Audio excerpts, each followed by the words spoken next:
Quand on était petite, ma sœur et moi, et qu'il pleuvait, on portait des rainettes par-dessus nos souliers. On n'aimait pas ça. Maintenant que je suis grande, je pense que c'était un anglicisme. La pluie, rain, rainettes. Alors j'ai vérifié ce matin. Et que non. Les anglophones aussi portaient des rainettes, écrit avec un E, des petites graines au bout des pieds, comme les pommes. Dans ma famille franco-ontarienne, on tentait autant que faire se peut de ne pas utiliser de mots anglais pour la vie quotidienne. Ce qui veut dire que le matin, on mangeait des rôtis avec un E, on mangeait des chiens choux avec un trait d'union, et ma sœur et moi, à l'école, on était ra-ra-ra, souleveuses d'enthousiasme. C'était mon père, notre père, qui était responsable de ces folies francophones. Et en plus, il était notre enseignant de latin. Le vendredi, il entrait en classe. Aujourd'hui, vendredi, on mange du poisson. Mais avant d'en manger du poisson, il faut bien en attraper.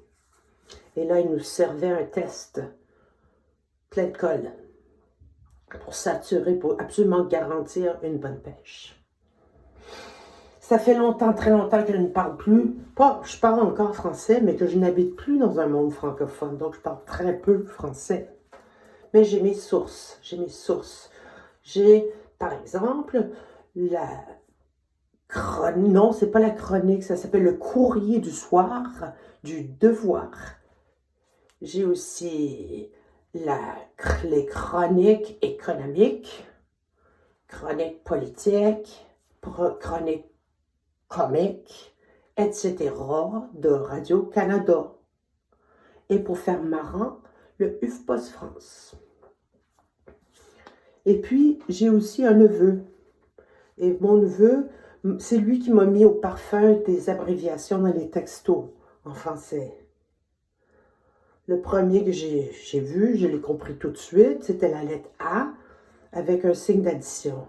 A plus. J'étais bonne à l'école, donc c'était facile. Mais une fois, vraiment, j'ai été un peu embêtée. Le texto disait « Pas sûr pour FDS ». FDS. Je me suis dit, je pense qu'il a dû vouloir envoyer ça à sa blonde, puis envoyer ça à sa tante au lieu. Je sais pas, FDS, ça sent la maladie vénérienne, non? MTS, enfin. Mais il a remis ma pendule à l'heure. C'est, pour les francophiles, le week-end. Mais revenons à nos poissons. Si je peux faire confiance à mes sources, si aux citer, mes sources québécoises, il y a un poisson qui est à l'honneur au Québec en ce moment et depuis quelque temps. Il est, et je cite, pure laine. Et il est le seul vertébré endémique au Québec. On pourrait dire de souche, non? Mais c'est peut-être un vieux terme. Ou c'est mal à propos. Mais peut-être que vous n'avez pas suivi les nouvelles aussi attentivement que vous auriez dû, si vous ne savez pas le nom. Alors, je vais vous le dire. Il s'agit d'un sucker, de son petit nom, le suceur cuivré. Un humble poisson de souche, dont on n'a jamais entendu parler, mais qui est déjà en voie de disparition. Son nom rehaussé étant le chevalier cuivré.